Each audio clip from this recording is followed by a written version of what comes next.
Hello girls.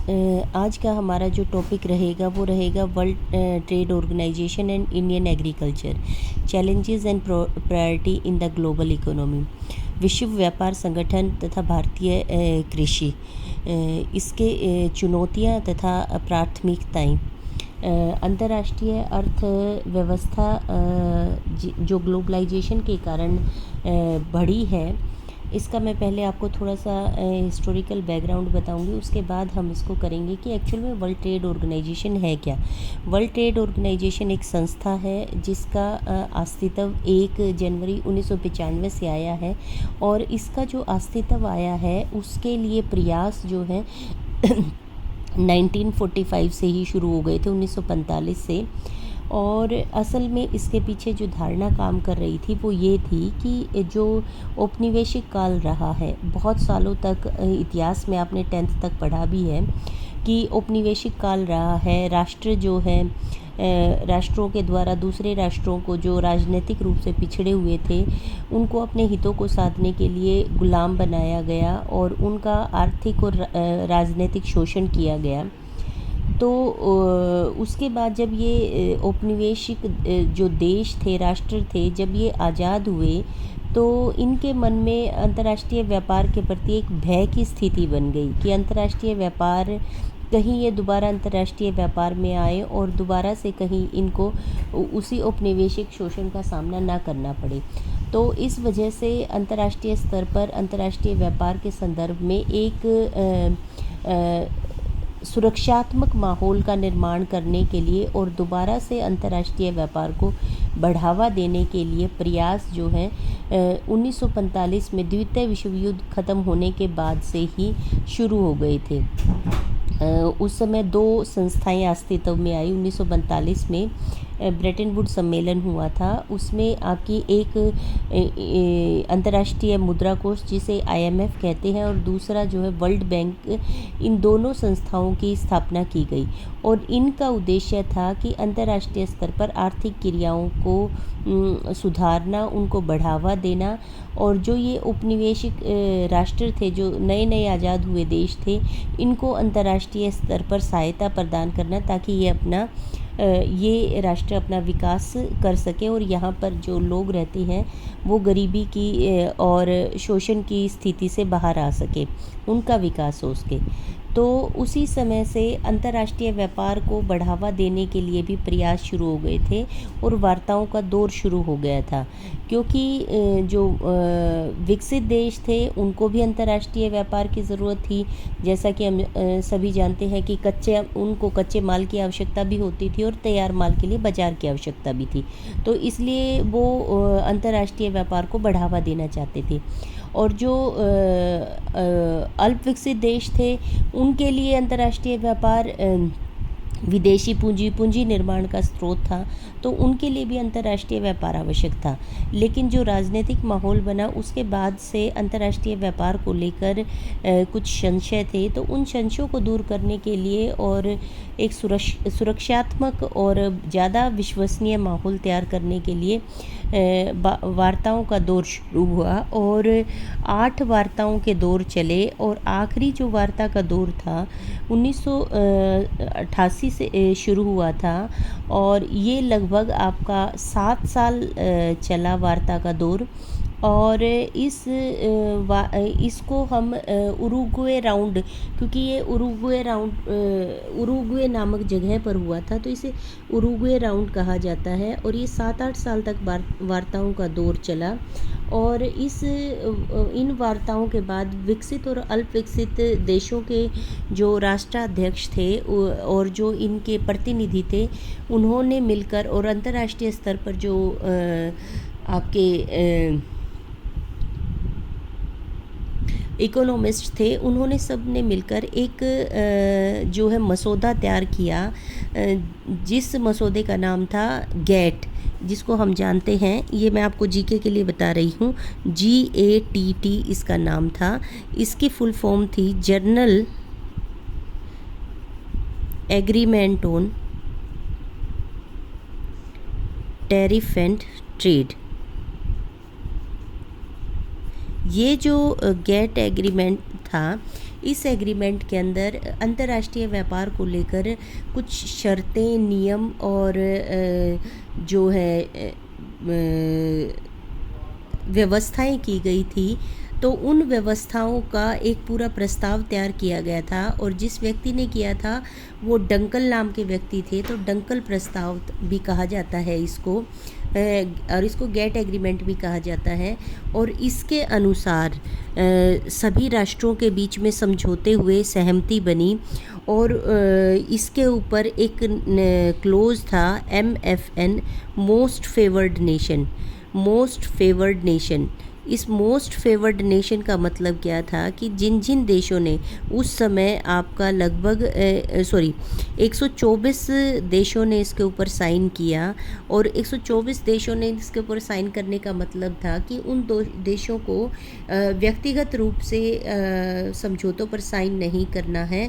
और एक देश, जिस भी देश ने उसके ऊपर साइन कर दिया, इसका मतलब है कि उसका उन 123 देशों के साथ एक साथ समझौता हो गया है। तो ये एक गेट एग्रीमेंट पर साइन होने के बाद जो संस्था बनी, गेट तो एक एग्रीमेंट था, उसके बाद जो संस्था अस्तित्व में आई थी वो थी वर्ल्ड ट्रेड ऑर्गेनाइजेशन। और वर्ल्ड ट्रेड ऑर्गेनाइजेशन जब व्यवस्था स्थापित हुई तो इसके बाद बात उठी कि समझौते विभिन्न विषयों पर हुए। तो उनमें से एक जो सबसे इम्पोर्टेंट समझौता था, एक इम्पोर्टेंट मसौदा था जिसके ऊपर जो है कुछ विषयों के ऊपर सहमति बनी राष्ट्रों के बीच में और कुछ विषयों पर नहीं। तो उसमें सबसे अहम, सबसे इम्पोर्टेंट जो मुद्दा था वो था कृषि क्षेत्र।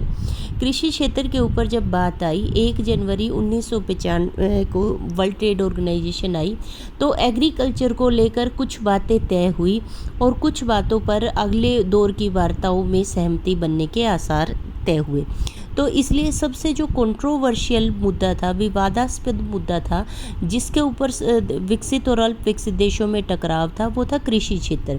तो कृषि क्षेत्र पर एक्चुअल में क्या, किन किन मुद्दों पर बातचीत हुई, कहाँ कहाँ समझौते हुए और उसके बाद जो है किन मुद्दों पर सहमति नहीं बनी और वो समस्याएं क्या हैं, वो मुद्दे क्या हैं, वो हम इस टॉपिक के अंतर्गत पढ़ेंगे।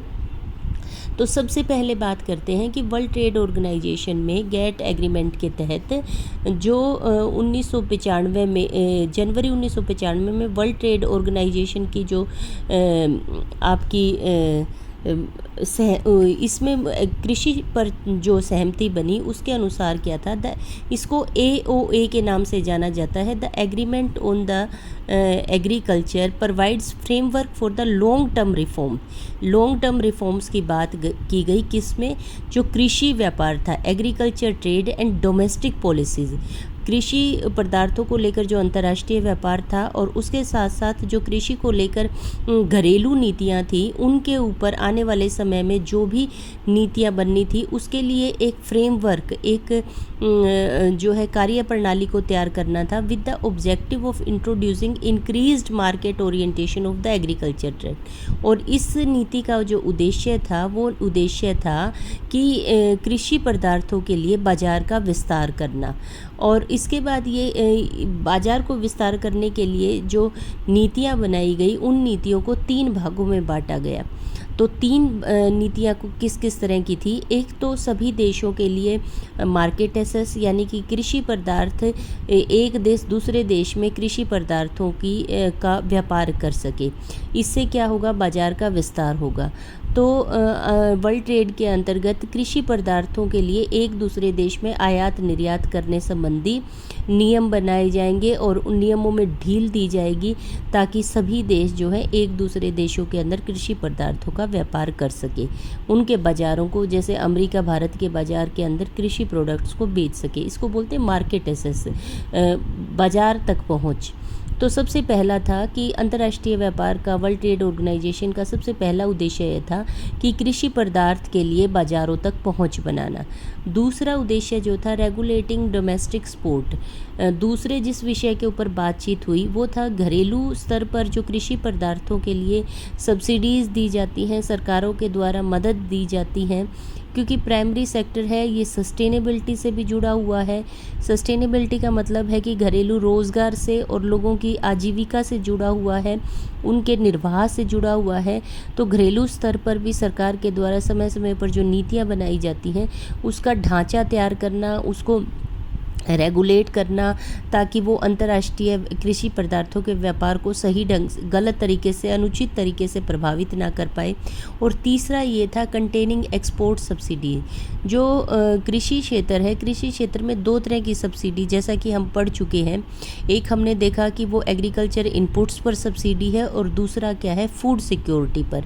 तो फूड सिक्योरिटी पर जो सब्सिडी दी जाती है वो घरेलू सब्सिडी के अंदर आती है, रेगुलेटिंग डोमेस्टिक एक्सपोर्ट को। और जो आपकी एग्रीकल्चर इनपुट्स पर आती है वो आपके एक्सपोर्ट्स को प्रभावित करती है। और इसके अलावा जो एक्सपोर्ट सब्सिडी जो है वो विशेष तौर पे कई राष्ट्रों के अंदर अलग से भी दी जाती हैं, जो कृषि प्रधान क्षेत्र है और कृषि पदार्थों का वो जो व्यापार करते हैं, तो वो निर्यात को, कृषि निर्यात को लेकर भी वस्तुओं को सब्सिडी देते हैं कृषि पदार्थों के लिए। तो इनका जो है अंतर्राष्ट्रीय व्यापार पर प्रभाव पड़ता है। कीमतें, डंपिंग होती है, प्राइस की डंपिंग, आप जानते हैं डंपिंग क्या होता है। और जब ये सब्सिडीज़ दी जाती हैं तो उत्पादक की लागतें घट जाती हैं और वो लागतों से कम कीमत पर सामान बेचने की कोशिश करता है या बेचता है। इससे जो दूसरा राष्ट्र जहाँ पर सब्सिडी नहीं है वहाँ के एक्सपोर्टर्स की जो हित होते हैं वो प्रभावित होते हैं। तो इस बात को देखते हुए इन तीनों विषयों के ऊपर बातचीत की गई। सबसे पहला है providing market access. World Trade Organization के अंतर्गत अंतर्राष्ट्रीय व्यापार के अंदर पहुंच बनाने की बात की गई। और इसके अनुसार क्या किया गया कि जो टैरिफ रेट है उसको 36% तो डेवलप्ड नेशन के द्वारा घटाया जाएगा। और कितने साल में? 6 साल में। 94 में जब ये बात शुरू हुई थी 2000 तक इसको करना था। और उसके बाद जो 24% यानी कि जो डेवलपिंग नेशन है उनको रियायत दी गई कि उनको 2010 तक एग्रीकल्चर प्रोडक्ट के ऊपर टैरिफ को हटाना है। और कितने परसेंट तक हटाना है? 24%।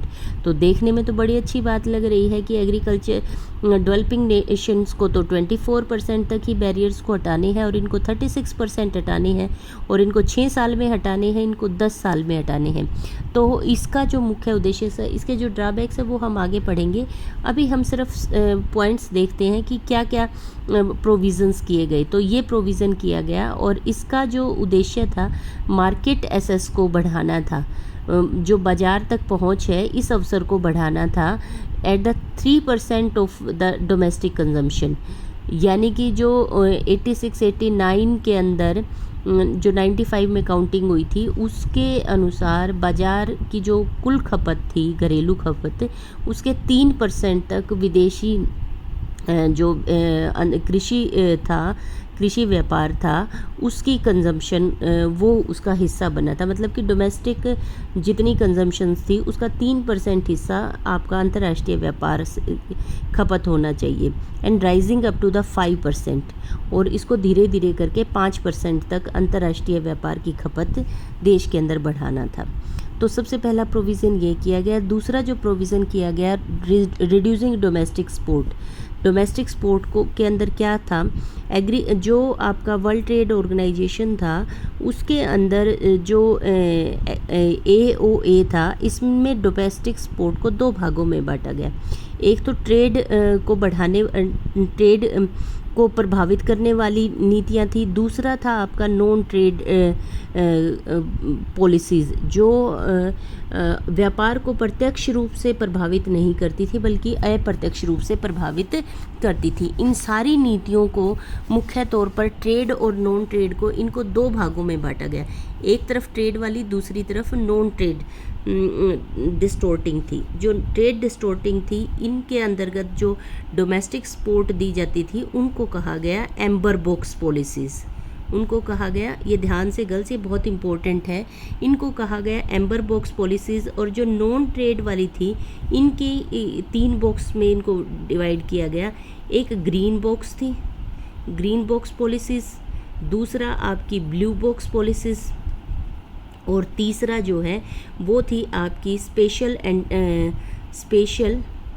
एंड डिफरेंशियल, विशेष और भेदात्मक जो है डिफरेंशियल बॉक्स था। ठीक है, तो ये जो बॉक्स थे इसमें महत्वपूर्ण था घरेलू स्तर पर जो नीतियाँ प्रभावित करती थी। पहले तो देख लीजिए एम्बर बॉक्स के अंदर कौन कौन सी नीतियाँ आती थी। एम्बर बॉक्स के अंदर जो आती थी वो ट्रेड से रिलेटेड होती थी, जो आगे एक्सपोर्ट वाले पोर्शन में हम इसको पढ़ेंगे। एम्बर बॉक्स की जो थी इसको एग्रीगेट मेजर सपोर्ट के नाम से जाना जाता है, इसको हम तीसरे हिस्से में पढ़ेंगे। अभी हम बात करेंगे इसको ग्रीन बॉक्स की और ब्लू बॉक्स की और स्पेशल डिफरेंशियल की। तो सबसे पहले बात आती है ग्रीन बॉक्स जो पॉलिसीज़ हैं वो क्या बात करती हैं। ग्रीन बॉक्स के अंदर वो पॉलिसीज़, ये बहुत इंपॉर्टेंट है क्योंकि ये ग्रीन बॉक्स पॉलिसीज़ ही झगड़े की जड़ है सबसे पहले। तो ये ग्रीन बॉक्स पॉलिसीज़ के अंतर्गत क्या किया गया, उन मददों को शामिल किया गया जो एनवायरनमेंट को बचाने के लिए कृषि क्षेत्र को दी जाती हैं, और इसके अलावा रिसर्च, ट्रेनिंग और extension programmes, marketing information time पर दी जाती है, रूरल इंफ्रास्ट्रक्चर बनाया जाता है। तो इनके नाम पर जो भी ग्रांट गवर्नमेंट देती है वो ग्रीन बॉक्स पॉलिसीज़ के तहत आती है। और इन ग्रीन बॉक्स पॉलिसीज़ के ऊपर वर्ल्ड ट्रेड ऑर्गेनाइजेशन ने कोई लिमिट नहीं लगाई कि आप कितना भी, गवर्नमेंट जो है इनके माध्यम से किसानों को, एग्रीकल्चर सेक्टर को जितना मर्जी सपोर्ट दे सकती है। तो इसके ऊपर कोई भी ग्रीन बॉक्स को एक्सक्लूड कर दिया गया फ्रॉम एनी रिडक्शन कमिटमेंट, और इसमें कोई लिमिट नहीं लगाई गई, आप कितने तक भी जो है वो दे सकते हैं। उसके बाद दूसरी आती है ब्लू बॉक्स। ब्लू बॉक्स के अंदर क्या आता है, ब्लू बॉक्स के अंदर वो सब्सिडी आती है जो सरकार के द्वारा लागत और आगत के डिफरेंस के तौर पर दी जाती है, कि जैसे मिनिमम सपोर्ट प्राइस है और प्रोक्योरमेंट प्राइसेस है, इसको डिफिशेंसी पेमेंट के नाम से माना जाता है, कि इसका मतलब है मिनिमम सपोर्ट प्राइस कितना है और मार्केट प्राइस क्या है, इन दोनों का डिफरेंस जब सरकार किसानों को देती है। भाई मिनिमम सपोर्ट प्राइस तो उनकी लागतों के लगभग बराबर होता है, और बाज़ार की जो कीमतें होती हैं अगर वो ज़्यादा है और मिनिमम सपोर्ट प्राइस कम है, तो इन दोनों का गैप जो है सरकार किसानों को मदद के तौर पर दे सकती है। तो इसके अंदर जो नीतियाँ बनाई जाती है, जब सरकार इस तरह की नीति बनाती है तो इनको ब्लू बॉक्स पॉलिसीज़ कहा जाता है। और इसकी प्रैक्टिस यूएसए में है, इसमें डायरेक्ट पेमेंट दी जाती है उनको लिमिटिंग प्रोग्राम के तहत, और यूरोपियन यूनियन में सबसे ये एक बहुत बड़ा मतलब कि झगड़े की जड़ है, क्योंकि विकसित देश इस पैसे को कम नहीं कर रही है। Support under blue box is also exempted from any reduction commitment but it has an upper limit. इसमें घटाने की कोई बात नहीं की गई, जितना आप दे रहे हो आप दे सकते हो, लेकिन इसमें लिमिट तय कर दी गई अपर की, आप जीडीपी का केवल इतने % तक पैसा ही इन सब्सिडीज़ पर खर्च कर सकते हो। तीसरा आता है स्पेशल एंड डिफरेंशियल सब्सिडीज़। ये किस पर खर्च की जाती हैं, ये ज़्यादातर डेवलपिंग नेशंस पर द्वारा खर्च की जाती हैं, और इनका जो उद्देश्य होता है इनको हम इन्वेस्टमेंट सब्सिडीज़ के नाम से जानते हैं, और ये ज़्यादातर एग्रीकल्चर इनपुट्स, जैसे हमने पिछले टॉपिक में पढ़ा था, इरिगेशन वाटर सब्सिडी भारत के अंदर दी जाती है, और दूसरा कौन सा दी जाती है, फर्टिलाइज़र सब्सिडी दी जाती है। तो ये दोनों सब्सिडी किसके अंदर आती हैं, एग्रीकल्चर इनपुट सब्सिडी में आती हैं। और ये कौन से बॉक्स में आती हैं, ये नीतियाँ आती हैं स्पेशल एंड डिफरेंशियल होती हैं, और ये लो इनकम वाले और रिसोर्सलेस पुअर प्रोड्यूसर्स को दी जाती हैं डेवलपिंग नेशंस के अंदर। तो ये जितनी भी all trade distortion domestic support has put in amber, और जो ट्रेड वाली थी उनको एम्बर बॉक्स में डाला गया है, और ये जो है एग्रीगेट मेजर ऑफ सपोर्ट के द्वारा निर्धारित की गई हैं, और इनको हटाने की बात की गई है। एम्बर बॉक्स जो हैं उनको हटाने की बात की है। देखो green box policies, blue box और स्पेशल एंड डिफरेंशियल जो वो बॉक्स पॉलिसीज़ हैं, इनमें से ग्रीन बॉक्स को तो बिल्कुल ही नहीं छेड़ने की ज़रूरत। ब्लू बॉक्स में सिर्फ अपर लिमिट लगा दी कि इससे ज़्यादा नहीं हो सकता, बाकी आप जितना दे रहे हो देते रहो, ना आपको उससे घटाने की ज़रूरत। तीसरा स्पेशल एंड डिफरेंशियल है, ये भी डेवलपिंग नेशंस को एग्जाम्पशन दे दे कि भाई आप जो है अपने देश का विकास करने के लिए, कृषि क्षेत्र आपकी ऑलरेडी पिछड़ी हुई है, पुअर लोग हैं, ज़्यादा % पॉपुलेशन एग्रीकल्चर पर लगी हुई है, तो सरकार को किसानों को या फार्मर्स को, एग्रीकल्चर सेक्टर को इतनी मदद देनी चाहिए। तो इनको भी उससे बाहर रख दिया। अब बात आती है जो trade distorting domestic export policies हैं जो एम्बर बॉक्स में है। ये क्या है, ये दो तरीके की है, एक प्रोडक्ट स्पेसिफिक है, एक नॉन प्रोडक्ट स्पेसिफिक है। प्रोडक्ट स्पेसिफिक तो कैसे दी जाती है, ये दी जाती है डोमेस्टिक एक्सपोर्ट प्राइस और प्रोक्योरमेंट प्राइस इन इंडिया, कि आपकी उत्पादन लागत कितना है और आपका जो मिनिमम एक्सपोर्ट प्राइस के रूप में सरकार के द्वारा दी जाती है वो आपकी प्रोडक्ट स्पेसिफिक है। सरकार तय करती है गेहूं का इतना मिनिमम एक्सपोर्ट प्राइस होगा, कपास का इतना होगा, धान का इतना होगा, तो ये प्रोडक्ट स्पेसिफिक हो जाती हैं। दूसरा क्या है, मल्टीप्लाई, और इसकी वैल्यू कैसे निकाली जाती है, आपकी डोमेस्टिक एक्सपोर्ट प्राइस जिसे हम प्रोक्योरमेंट प्राइस भी कहते हैं, पीडीएस सिस्टम के तहत इस मिनिमम एक्सपोर्ट प्राइस पर ही जो है अनाज किसानों से ख़रीदा जाता है। और एक्सटर्नल रेफरेंस प्राइस वो होता है जो एक्चुअल में लागतें हैं। तो इन दोनों का जो डिफरेंस होता है वो डिफरेंस किसानों को, उस डिफरेंस को किससे, टोटल क्वांटिटी जितनी खरीदी जाती है उससे मल्टीप्लाई कर दिया जाए तो ये पूरा आपकी सब्सिडी आ जाती है किसके रूप में, प्रोडक्ट स्पेसिफिक सब्सिडी के रूप में आ जाती है। और नॉन प्रोडक्ट स्पेसिफिक आ जाती है inputs like fertilisers, electricity, irrigation, credit. यहाँ पर जो एग्रीकल्चर इनपुट्स की सब्सिडी थी ये ट्रैक्टर वगैरह पर दी जाने वाली थी, और यहाँ पर स्पेसिफिक कौन सी आ गई, फर्टिलाइज़र, इलेक्ट्रिसिटी, इरिगेशन और क्रेडिट। जो किसान क्रेडिट कार्ड है या किसान बीमा योजना है वो कुछ किसान क्रेडिट कार्ड मेनली इसमें आ जाता है, जो कृषि क्षेत्र के लिए जो लोन दिया जाता है वो आ जाता है आसान शर्तों पर। तो ए क्या कर रहा है कि रिडक्शन इन टोटल AMS, ये जितनी एम्बर बॉक्स जितनी भी स्पोर्ट्स सरकार के द्वारा दी जाती है, वर्ल्ड ट्रेड ऑर्गेनाइजेशन कहता है कि आपको इसे 20% तो डेवलप नेशंस को घटाना पड़ेगा 6 साल में, और आपकी डेवलपिंग नेशंस को 13% तक घटाना है। इनको 20 है, डेवलपिंग नेशंस को 13% है और 10 साल में घटाना है। तो सुनने में तो बहुत अच्छा लग रहा है। और ये पॉलिसीज़ क्या कह रही हैं, policies which amount to domestic export both under product specific and non product specific categorise at a less than 5% of value of production for the developing countries, less than 10%। इसको आप रहने दीजिए, थोड़ा सा हाई लेवल की हो जाती है। तो तीसरा हम बात करते हैं containing export subsidies. Export subsidies क्या हो जाती हैं, एक्सपोर्ट सब्सिडीज़ हैं, देखिए यहाँ पर देखिए आप इस टेबल में देखिए डेवलप्ड नेशंस के अंदर जो एक्सपोर्ट सब्सिडीज़ हैं, इस टेबल को देखिए आप, डेवलप्ड नेशंस के अंदर जो एक्सपोर्ट सब्सिडीज़ हैं 86-90 के उसमें, इसको डेवलप्ड नेशंस को तो अगले 10 सालों में घटाना है 36% तक, और डेवलपिंग नेशंस को घटाना है 13% तक। ये जैसा हमने यहाँ पर पढ़ा, डोमेस्टिक एक्सपोर्ट 20% और 13%, जो आपका फर्स्ट पॉइंट था मार्केट एसेस वाला बैरियर्स को हटाना है वो इस हिसाब से हटाना है। और तीसरा आ जाता है आपका एक्सपोर्ट सब्सिडी जो है वो 36 और 24%, और वॉल्यूम ऑफ सब्सिडाइज एक्सपोर्ट 21 और 14% तक आपको करना है। तो ये क्या है कि धीरे धीरे करके एक्सपोर्ट सब्सिडीज़ को भी घटाने की बात की गई है। इसके अलावा जो है और भी एग्रीमेंट एग्रीकल्चर पर 3 तो ये मुद्दे थे, इनके ऊपर बात हुई। दूसरा इसके अलावा भी वर्ल्ड ट्रेड ऑर्गेनाइजेशन के अंदर आपके मुद्दे हुए जिन पर बातचीत हुई। सबसे पहला हुआ agreement on sanitary and phytosanitary SPS measures में सफाई संबंधी है, और ये जो है पौधों से जुड़ा हुआ है, जिसे पराली वगैरह जलाते हैं, इस तरह के मुद्दों पर। उसके बाद है agreement on the technical barriers to trade. जो टेक्निकल बैरियर्स कई बार लगा दी जाते हैं कि घरेलू आवश्यकताओं को लेकर और अन्य जो उत्पादक के साधनों को, टेक्नोलॉजी को लेकर, तो उन बैरियर्स पर भी बात हुई। और तीसरा जो हुई है tariff related intellectual property rights, agriculture products को लेकर जो आपकी नई नई किस्में, इसको एग्जांपल से मैं समझाती हूँ। इंटेलेक्चुअल प्रॉपर्टी राइट्स क्या होता है कि जब भी कोई नई तरह की इनोवेशंस होती हैं, जैसे बीटी ब्रिंजल है, बीटी ब्रिंजल क्या है, ये आपकी बैंगन की एक हाइब्रिड वो है, ब्रीड तैयार की गई है साइंटिस्ट ने।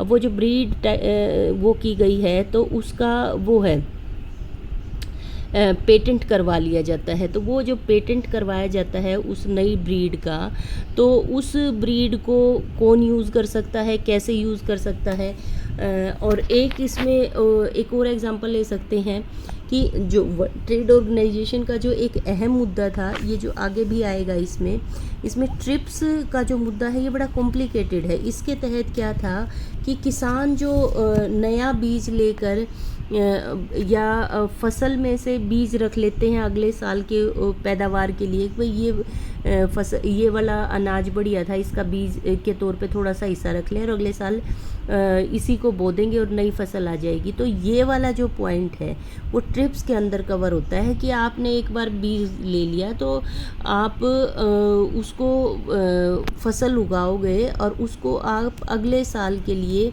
स्टोरेज के तौर पर नहीं रखोगे, आप दोबारा उस बीज का प्रयोग करोगे तो आपके ऊपर केस हो सकता है। ये ट्रिप्स के तहत है। तो इसमें क्या था, इसमें बड़ा मतलब कि जो झगड़े की जड़ थी वो ये थी कि जो एक मैनकाइंड के आधार पर किसान का एक अपना राइट होता था कि वो उसको रख सकता है, तो उसके ऊपर अटैक आ जाता है इसमें। As far agriculture is concern, article 27.3 the agreement require members to provide for protection of plant varieties either by patent or by the effective sui generis system। ये sui generis सिस्टम क्या था कि वो उन बीजों के अंदर ऑटोमेटिकली कुछ ऐसी चीज़ वो कर दें कि वो दोबारा जो है बीज नहीं बन सकते। दोबारा बीज के लिए आप उसको आपको दोबारा वो वैरायटी मार्केट से ख़रीदनी पड़ेगी बीज के लिए, और by any combination of their after. तो ये जो 3 मुद्दे थे, इन 3 मुद्दों के ऊपर भी एग्रीमेंट उसमें हुआ। तो जब ये एग्रीमेंट हुए तो इस एग्रीमेंट की समस्याएं कई निकल कर सामने आई। तो जो समस्याएं मुख्य तौर पर आई और जिसकी वजह से आपके वर्ल्ड ट्रेड ऑर्गेनाइजेशन के बाद जो सोचा गया था कि वर्ल्ड ट्रेड ऑर्गेनाइजेशन के बाद क्या होगा कि इंडिया के बारे में अगर हम बात कर रहे हैं तो support given to the agriculture was negative while the developed nations of OECD organisation of economic corporation development were found heavily subsidising their agriculture. Based on this it was expected that the implementation, ये जो देश थे develop Nations के, ये बहुत ज़्यादा subsidy दे रहे थे अपने उसको, और ये एक्सपेक्ट किया गया था कि AOA के लागू होने के बाद वो अपनी जो है डोमेस्टिक एक्सपोर्ट को घटा देंगे। और हमने देखा भी है इनकी जो परसेंटेज है रिडक्शन की वो डेवलपिंग नेशंस की तुलना में ज़्यादा है। 36% है, 20 है, 36 है, 21 है इंडिया के डेवलपिंग नेशन के कंपैरिजन में। और इनको कम टाइम में घटानी थी, 6 साल में, इनको कितने में, 10 साल में। तो इस लिहाज से ये सोचा गया था कि डेवलपिंग नेशंस उनको बेनिफिट दिया गया था क्योंकि वो विकास में अभी पीछे थे, तो वो उनको बेनिफिट मिलेगा। और उनका जो अंतर्राष्ट्रीय व्यापार है कृषि क्षेत्र से जुड़ा हुआ, कृषि एग्रीकल्चर प्रोडक्ट्स का, उनको सब्सिडी ज़्यादा टाइम तक मिलेगी और थोड़ी सी ज़्यादा मिलेगी डेवलप्ड नेशन से।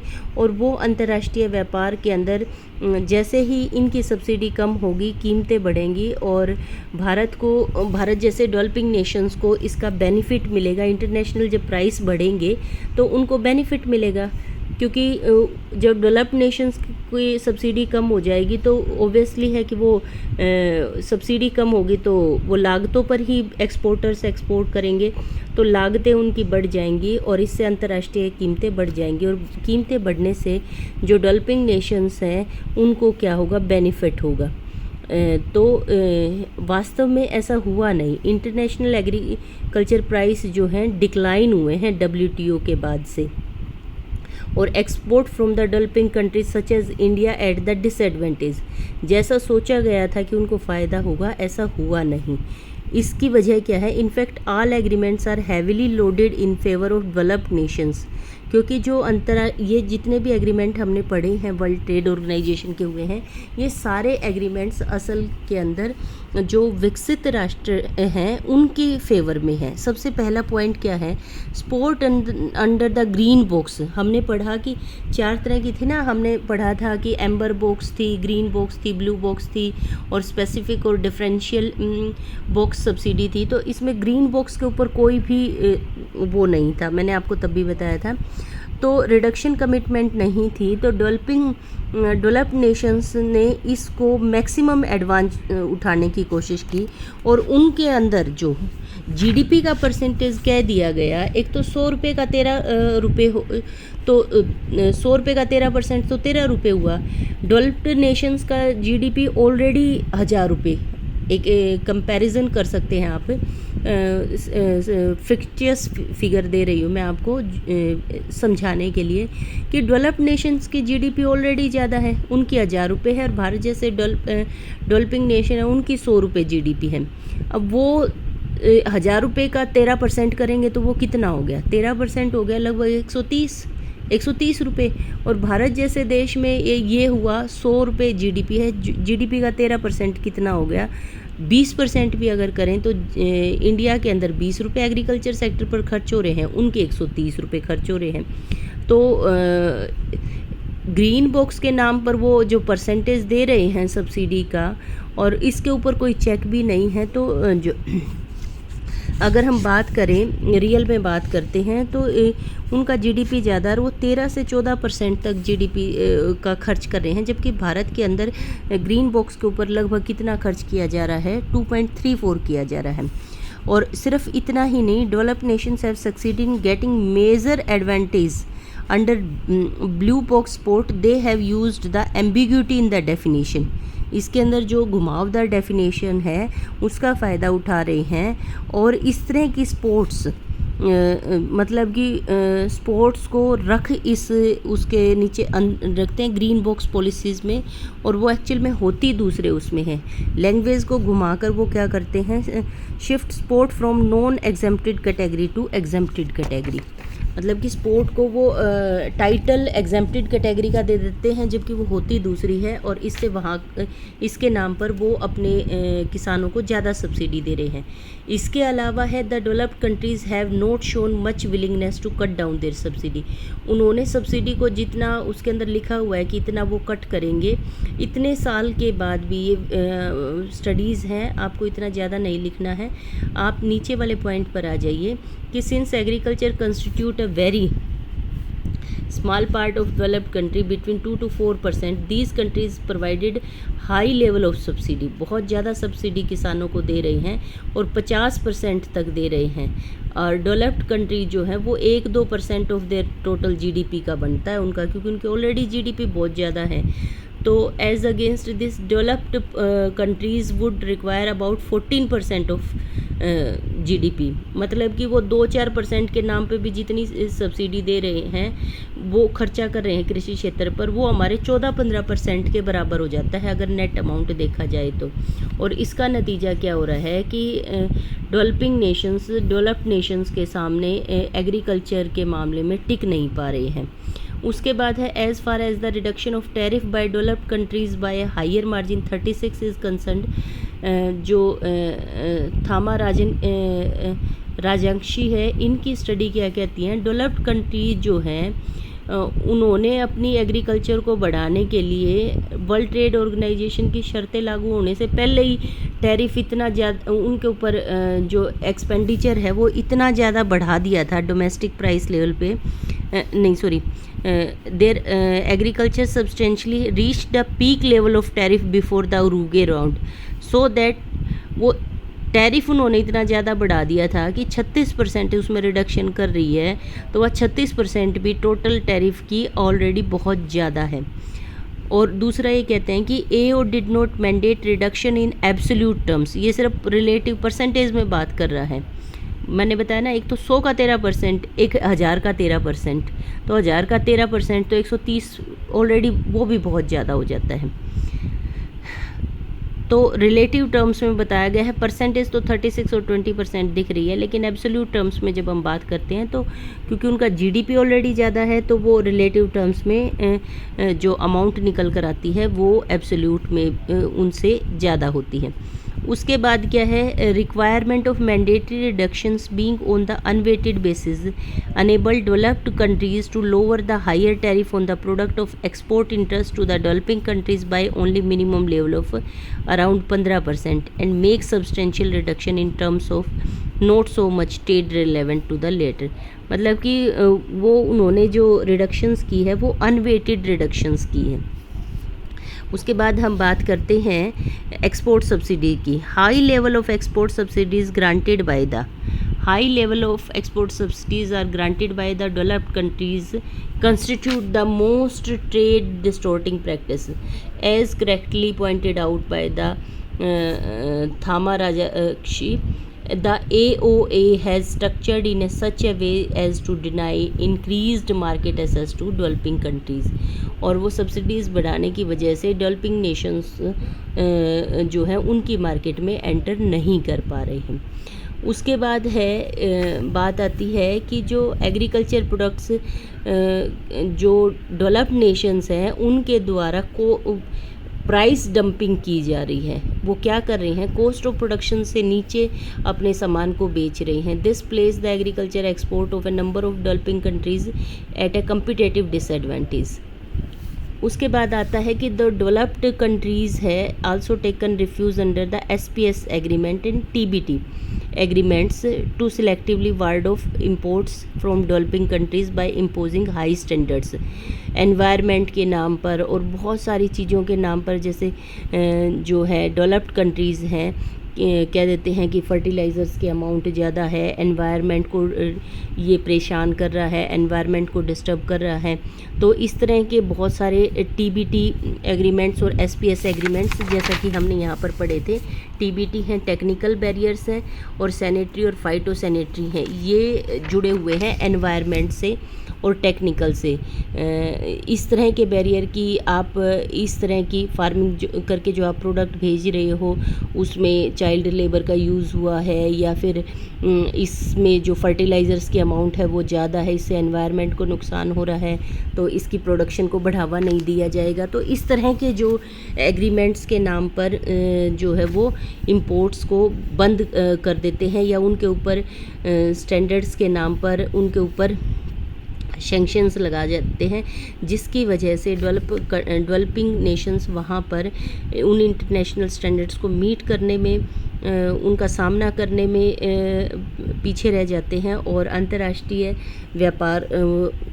विकसित देशों की बाज़ार को वो प्राप्त नहीं कर पाते। तो अब भारत के सामने क्या चुनौती है? हालांकि ग्लोबलाइजेशन और प्रायोरिटी इशू, भारत इसको डिनाई नहीं कर सकता, उसको अंतर्राष्ट्रीय व्यापार के फ़ायदे तो लेनी है, लेकिन कृषि क्षेत्र को लेकर भारत की अगुवाई में भारत जो है लीड कर रहा है इन सारे डेवलपिंग नेशंस को। एग्रीकल्चर का जो डिस्प्यूट है, एग्रीकल्चर प्रोडक्ट का WTO के साथ जो डिस्प्यूट है, इस सारे मामले में इंडिया जो है इंडिया इन डेवलपिंग नेशंस का लीड कर रहा है।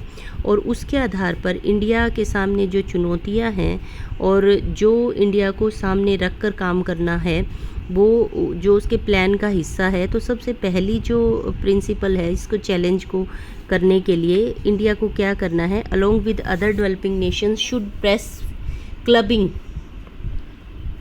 का मतलब है ग्रुप बनाने की, एक एसोसिएशन बनाने की बात कर रहा है, और उसको भारत को दबाव भी देना चाहिए in one category and then seek reduction in total support rather than AMS। सिर्फ एग्रीगेट मार्केट जो सब्सिडीज़ हैं उसके ऊपर जोर नहीं देना चाहिए, टोटल जितनी भी चाहे ग्रीन बॉक्स है चाहे ब्लू बॉक्स है, सारी तरह की सब्सिडीज़ के ऊपर कम करने पर दबाव देना चाहिए।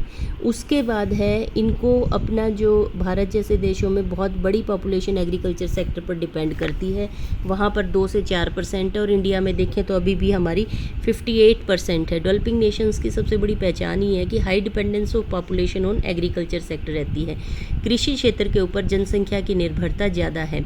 तो ऐसी स्थिति में कृषि ना केवल आजीविका का या ट्रेड का साधन है, एक आर्थिक क्रिया है, इसके अलावा ये लोगों के जीवन निर्वाह से भी जुड़ी हुई है।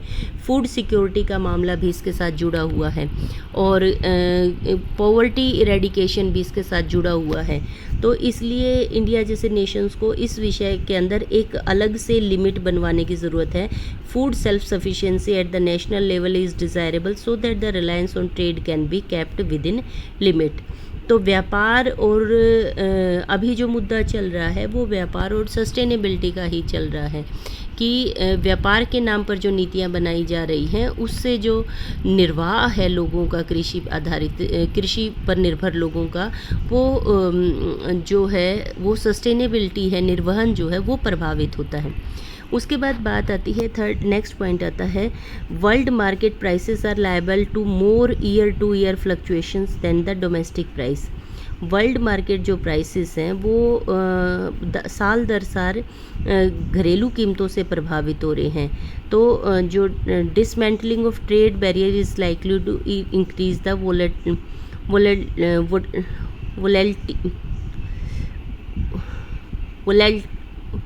Volatility of domestic prices and वाशपीता बोलते हैं इसको, of domestic price and farm income. तो ये कह रहे हैं कि भाई अंतर्राष्ट्रीय व्यापार के कारण घरेलू कीमतों पर भी बहुत असर पड़ रहा है।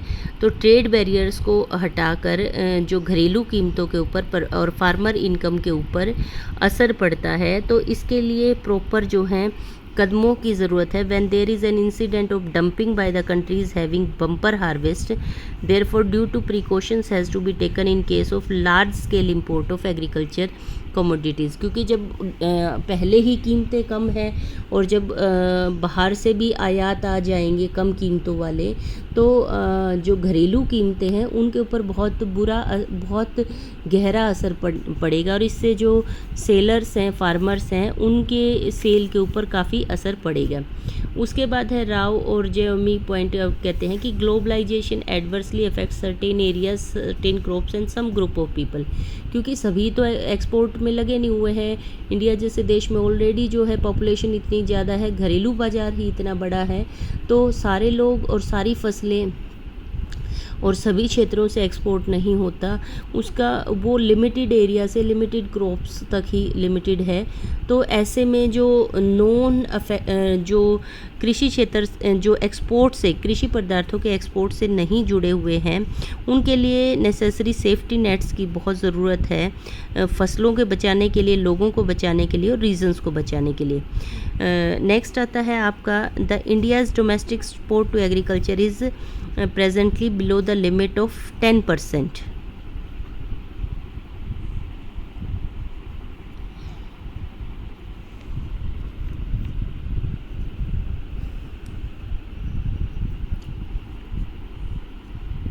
India's domestic export 10% value of agriculture product है। तो India should press a food security box और डेवलपमेंट बॉक्स। इंडिया को 2 नए बॉक्सों की ओर बात करनी चाहिए और इसके तहत जो है एग्जेम्पशंस मांगनी चाहिए। जैसा कि मैंने आपको बताया कि पॉपुलेशन पब्लिक डिस्ट्रीब्यूशन सिस्टम जो है सस्टेनेबिलिटी के लिए ज़रूरी है और दूसरा विकास के लिए, अर्थव्यवस्था के विकास के लिए कृषि क्षेत्र को मदद की ज़रूरत है, क्योंकि अभी भी हमारा more than 50% population agriculture sector पर डिपेंड करती है। उसके बाद है जो ट्रिप्स का है, सीड वाला मैंने आपको बताया। ट्रिप्स एग्रीमेंट जो WTO के अंदर लगाया गया है, all member countries must grant IPR intellectual property rights protection for the plant varieties. जैसे हल्दी की प्रोटेक्शन जो है चाइना ने ले ली कि हल्दी हमारे यहाँ इसका मेडिसिनल यूज़ होता है, कभी सही चोट, घर में भी चोट लग जाती है तो हल्दी का दूध पिला दिया, हल्दी लगा दी, तो इसकी एंटीबायोटिक गुण पता है। तो ट्रिप्स के तहत जिसके पास उसका पेटेंट है वही इसको प्रयोग कर पाएगा। इंडिया के लोग इसको एज ए मेडिसिन यूज़ नहीं कर पाएंगे क्योंकि उसका पेटेंट नहीं है।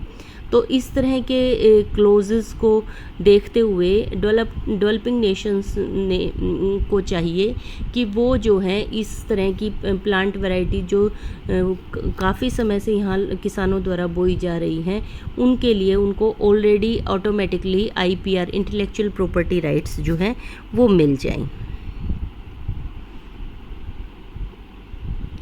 और 2001 में इंडिया ने कानून भी बना दिया है और प्लांट प्रोटेक्शन, प्लांट वैरायटी और फार्मर्स को लेकर, और ट्रिप्स एग्रीमेंट्स को मीट करने के लिए India opted for the sui generis system India ने अडॉप्ट किया है।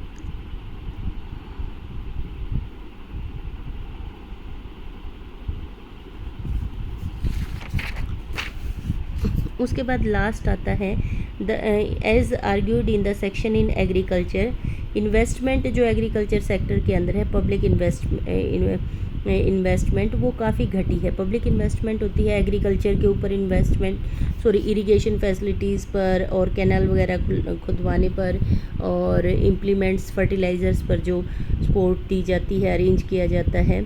तो धीरे धीरे करके ये ख़त्म हुई है स्टोरेज को लेकर, मार्केटिंग को लेकर। In context of international trade there is an added urgency to reverse this trend and increase investment in research. Investment research में बढ़ाया जाए, मार्केट में बढ़ाया जाए, स्टोरेज वेयर हाउसेस वगैरह को बढ़ाने के लिए काम किया जाए, ताकि जो है बिना AMS को अफेक्ट किए एग्रीकल्चर सेक्टर को सपोर्ट दी जा सके।